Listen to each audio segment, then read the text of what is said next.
cette formation voit le jour en septembre 2021 à la MFR Marguerite.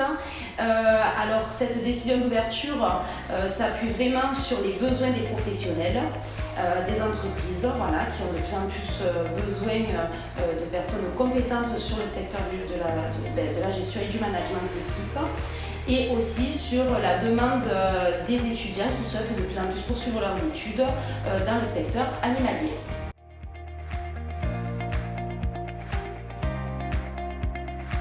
Il y a beaucoup de débouchés professionnels. Moi, si j'ai décidé de faire cette formation, c'est parce que j'ai une idée précise derrière et que je veux faire de l'élevage, donc je me suis déjà lancée dedans. Mais à côté de ça, on peut très bien travailler en animalerie, on peut faire un tas de métiers qui seront variés dans ce domaine. Les apprentis sont accompagnés d'une façon concrète par l'équipe pédagogique tout au long de la formation, aussi bien en CFA qu'en entreprise, lors de visites d'apprentissage. Nous assistons tout particulièrement sur l'individualisation de la formation. Mon travail consiste principalement à faire de la vente, conseiller les clients et nourrir les animaux, s'en occuper. J'alterne, je fais un coup la ferme et un coup le magasin. Alors j'aimerais effectuer ce bachelor tout simplement parce que pour mes 2 années de BTS par la suite, je voulais avoir un débouché, avoir un peu plus de compétences, m'améliorer en termes de mon professionnalisme, de mes qualités. Le bachelor, de tout ce que j'ai pu apercevoir, on va dire qu'il proposait des choses que moi ça m'intéressait fortement, le management, le marketing, à évoluer un petit peu plus là-dedans, dans tout ce qui est commercial et surtout dans le milieu animalier.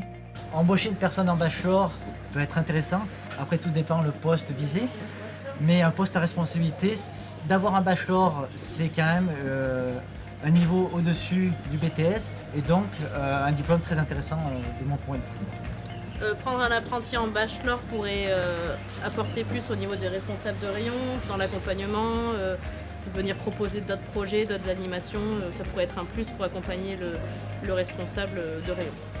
Alors nous, on souhaite prendre un bachelor au sein de l'entreprise à partir de la rentrée scolaire. Tout d'abord, ce bachelor parce qu'il a un parcours de base, un parcours animalier.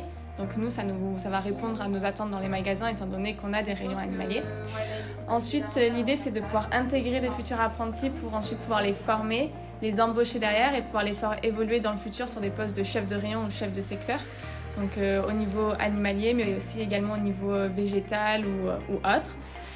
Et puis l'avantage de ce bachelor, c'est qu'il y a une présence quasi continue en entreprise. On a les apprentis pratiquement toute la semaine. Il n'y a qu'une semaine où ils sont absents le lundi, mardi et la semaine uniquement le lundi. Donc c'est vrai que pour nous, au niveau de l'entreprise, c'est un réel avantage de les avoir en quasi continu. Alors, pour accéder à la formation BTSA technico-commerciale univers jardin et animaux de compagnie, il faut être titulaire d'un bac. Ensuite, il faut également trouver une entreprise pour être salarié de celle-ci en contrat d'apprentissage de manière à lier la théorie à la pratique.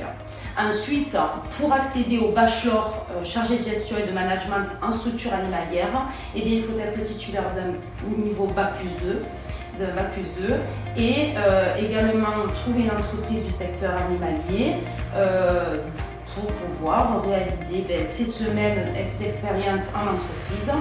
Et du coup, il faut également avoir le goût pour les animaux et le commerce. Voilà. L'objectif de nos formations supérieures est d'avoir une forte employabilité dans les entreprises spécialisées en animalerie et jardinerie. Ces 2 formations peuvent être le tremplin pour la poursuite d'études.